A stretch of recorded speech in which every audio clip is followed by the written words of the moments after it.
Hello दोस्तों, एक बार फिर से आप सभी का गणेश क्लासेस में मैं गणेश सुतार हार्दिक स्वागत करता हूं, अभिनंदन करता हूं। प्री बीएसटीसी 1.0 जिसका आज 9 अगस्त को हुआ था, उसकी अपार सफलताओं के लिए मैं आपका हृदय से धन्यवाद अर्पित करता हूं आपको। देखिए, आज हम जो बीएसटीसी का जो प्री बीएसटीसी मॉडल पेपर का आयोजन हमने 9 अगस्त को किया था, उसका वीडियो सॉल्यूशन के द्वारा मैं पूरा उसका एनालाइज करवाऊंगा आपको।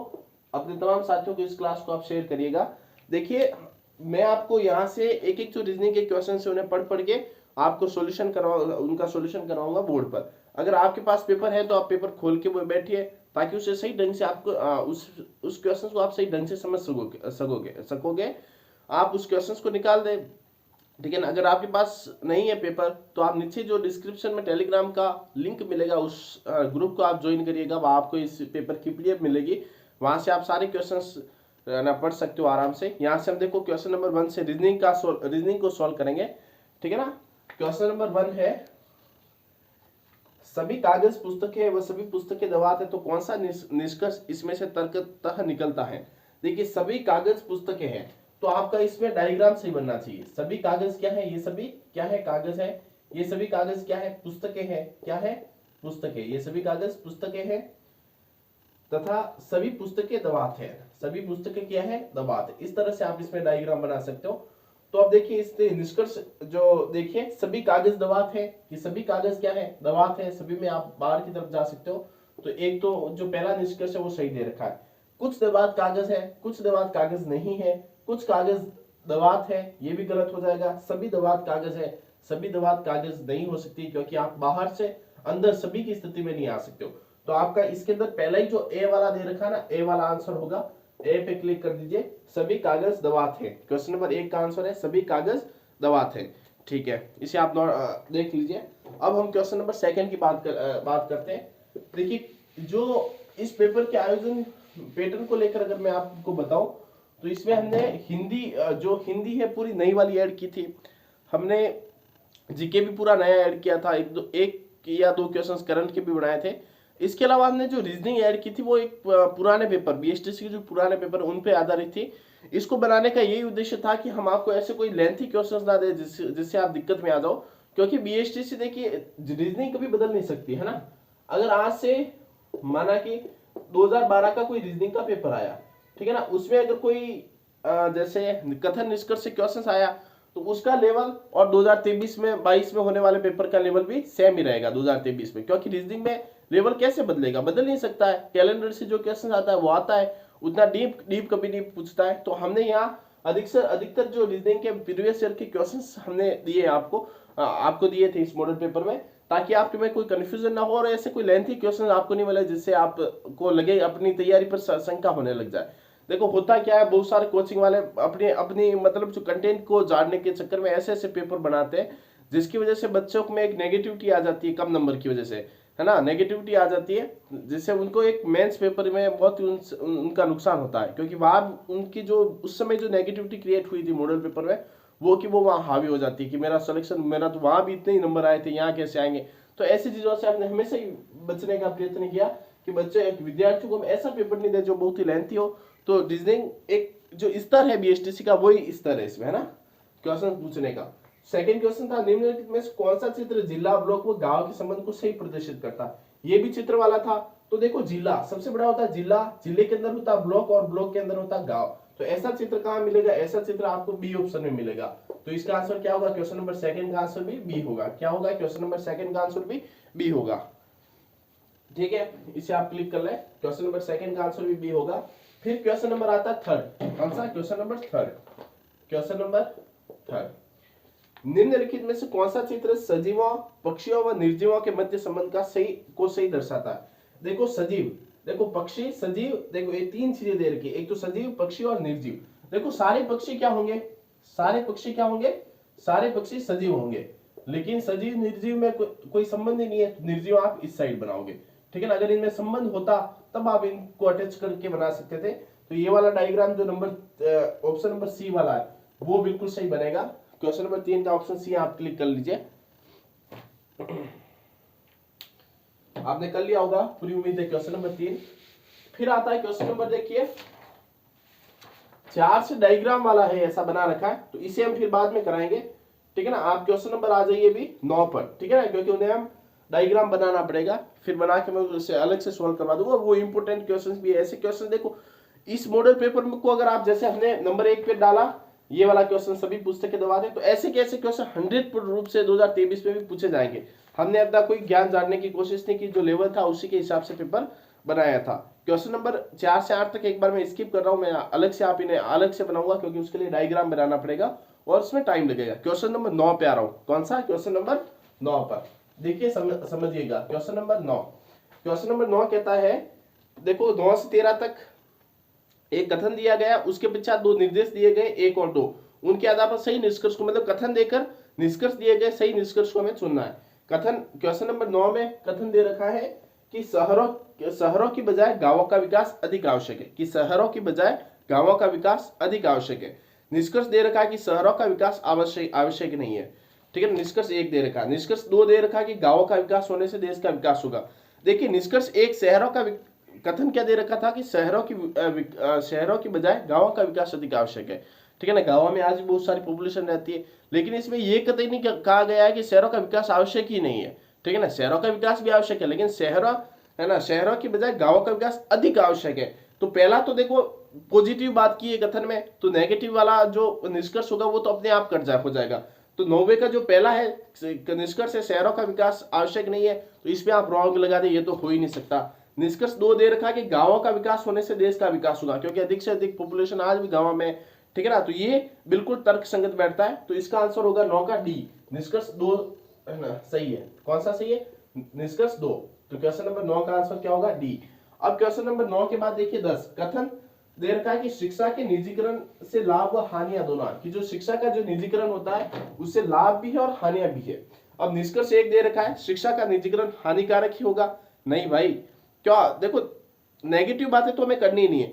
शिक्षा के देखो कथन दे रखा है, शिक्षा के निजीकरण से लाभ व हानियां दोनों है, तो केवल हानिकारक ही नहीं है शिक्षा का निजीकरण, तो निष्कर्ष 1 तो गलत ही हो जाएगा, ठीक है ना, कि शिक्षा का निजीकरण हानिकारक ही होगा, हानिकारक ही नहीं होगा, ठीक है ना। उस कुछ हानियां भी हो सकती है, कुछ लाभ भी हो सकता है, कथन में सीधा दे रखा है। निष्कर्ष 2 दे रखा है, शिक्षा केवल सरकारी तंत्र द्वारा दी जानी चाहिए। नहीं, ठीक है ना, शिक्षा का निजीकरण उसके लाभ भी है और हानियां भी है, तो एक मतलब कॉम्बो लेवल पे हम चल सकते हैं। तो शिक्षा केवल सरकारी तंत्र द्वारा दी जानी चाहिए, ऐसा कहीं निष्कर्ष में नहीं, कथन में नहीं दे रखा है।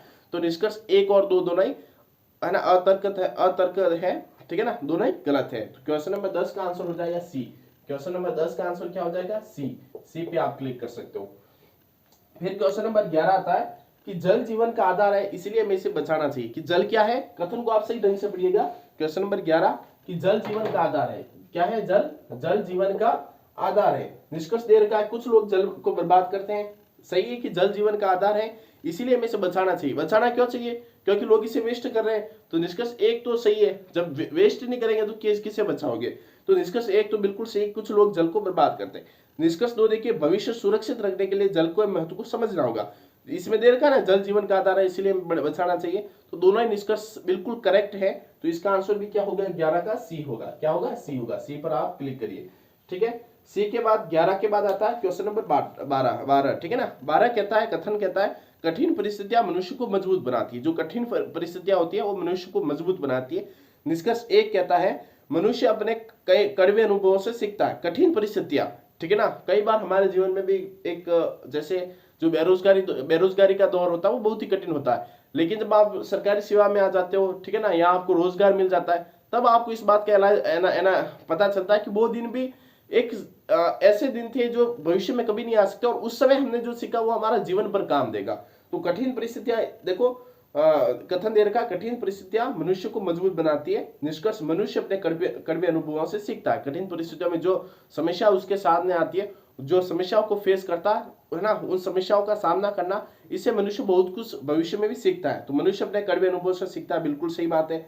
निष्कर्ष 2, परिस्थितियां हमेशा बदलती रहती है। कभी कठिन परिस्थितियां, ठीक है ना, कहा जाता है कभी घी गना तो कभी मुट्ठी चना, तो वैसे ही परिस्थितियां हमेशा क्या रहती है? बदलती रहती है। तो इसका आंसर हो जाएगा बी। निष्कर्ष 1 और 2 दोनों ही सही है। क्वेश्चन नंबर 12 का, किसका? क्वेश्चन नंबर 12 का क्या आंसर हो जाएगा? बी पे आप क्लिक कर दीजिए, ठीक है ना। अगर आपके पास पेपर नहीं है तो बहुत शानदार पेपर है, आपको नीचे डिस्क्रिप्शन में टेलीग्राम का लिंक मिलेगा, उसे ज्वाइन करिए, आपको पीडीएफ दे देंगे हम, ठीक है। फिर क्वेश्चन नंबर 13, एक अच्छा अध्यापक एक अच्छा इंसान भी होता है, कि एक अच्छा अध्यापक एक अच्छा इंसान भी होता है। ठीक है, निष्कर्ष एक दे रखा है कि अध्यापक कभी अच्छे इंसान नहीं होते। नेगेटिव तो बात करनी है, नेगेटिव वाला, पॉजिटिव कथन में नेगेटिव निष्कर्ष वाला सीधा गलत हो जाएगा।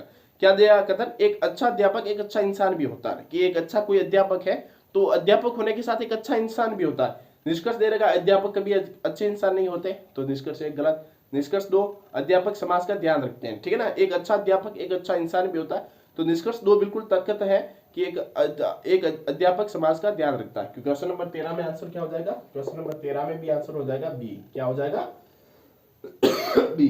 ठीक है, अब क्वेश्चन नंबर 14 से 18 तक, उसमें क्या दे रखा है कि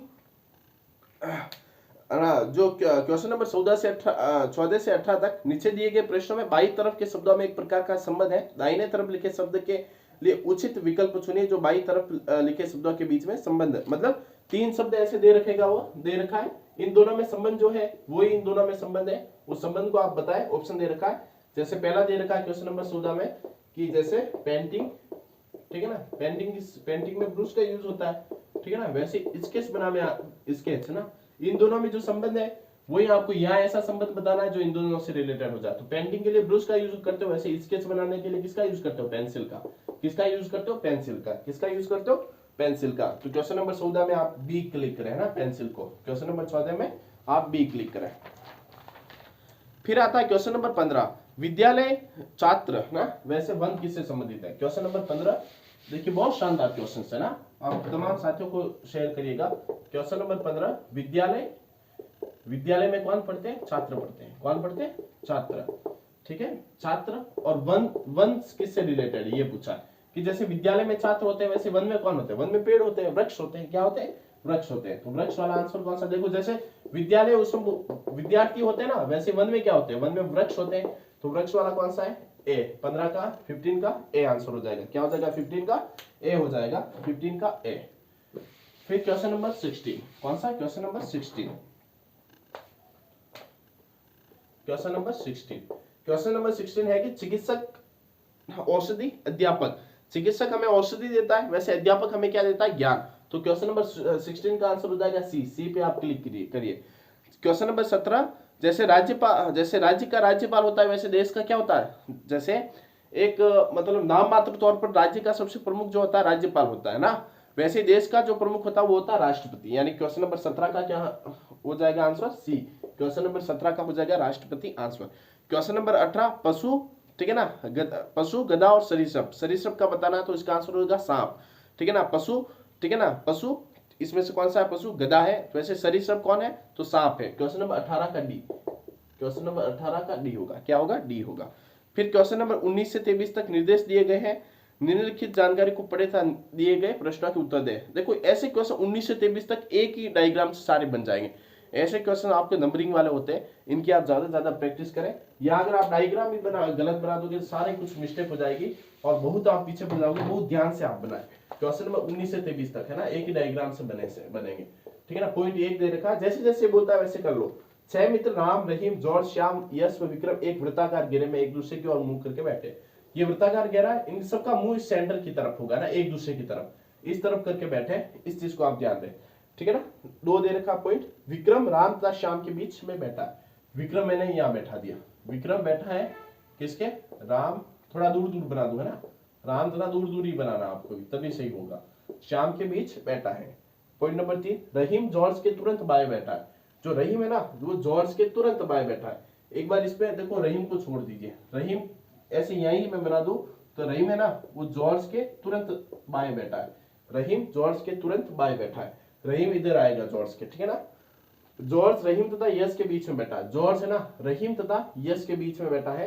राम विक्रम के तुरंत दाएं बैठा है। ये राम है ना, ये विक्रम के तुरंत दाएं बैठा है। राम विक्रम के तुरंत दाएं बैठा है। तो ये राम है, ये राम विक्रम के वैसे ही तुरंत दाएं हो गया, क्योंकि सेंटर की तरफ मेरा मुंह रहेगा तो दाया मेरा ये होगा। तुरंत दाएं मतलब यहाँ बीच में और कोई नहीं है, इसे आप समझ लें। ठीक है, अब यहाँ आप देखिए, रहीम जॉर्ज के तुरंत बाएं बैठा है। नंबर 1 पॉइंट देखिए, विक्रम राम तथा श्याम के बीच, विक्रम राम तथा श्याम के बीच। रहीम जॉर्ज के तुरंत बाएं बैठा है ना। जॉर्ज को अगर हम यहाँ बना दे, जॉर्ज को हमने यहाँ बना दिया, रहीम जॉर्ज के तुरंत बाएं बैठा है। जॉर्ज रहीम तथा यस के बीच बैठा। ये जॉर्ज है ना, ये रहीम हो गया, ये क्या हो गया, रहीम।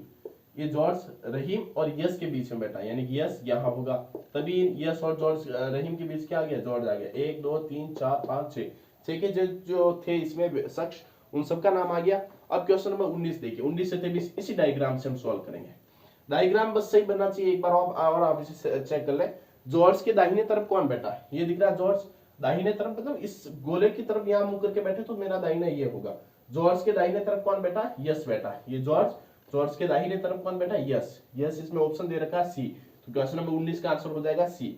अब देखिए क्वेश्चन नंबर 20, क्वेश्चन नंबर 20 दे रखा है कि यस के दाई तरफ कौन बैठा, ये यस, यस के दाई तरफ ये दिख रहा, यस का दाया ये होगा, तो यस के दाई तरफ बैठा है Shyam. Shyam option question number B का आंसर हो जाएगा सी।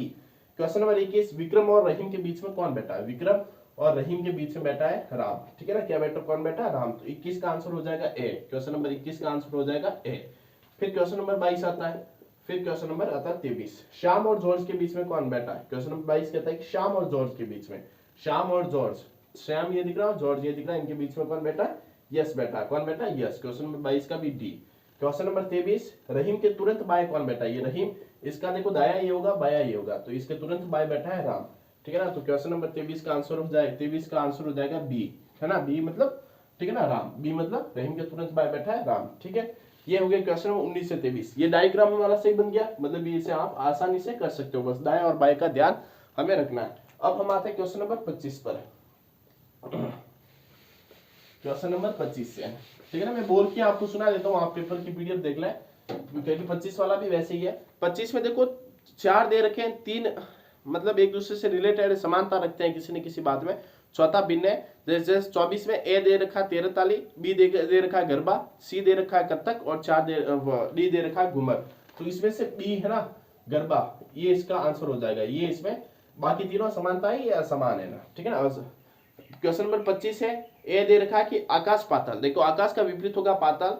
बी दे रखा है जलवायु और ठंडा, ठीक है ना, ठंडा गर्म हो जाता है, तो ये बी आंसर हो जाएगा। बाकी देखो सारे विलोम दे रखे हैं क्वेश्चन नंबर 25 में, तेज का मंद, दिन का रात, तो ये इसका 25 का बी आंसर हो जाएगा, ठीक है ना। क्वेश्चन नंबर 24 का भी बी, क्वेश्चन नंबर 24 का भी बी, क्वेश्चन नंबर 25 का भी बी, और क्वेश्चन नंबर 26, क्वेश्चन नंबर 27 और क्वेश्चन नंबर 28।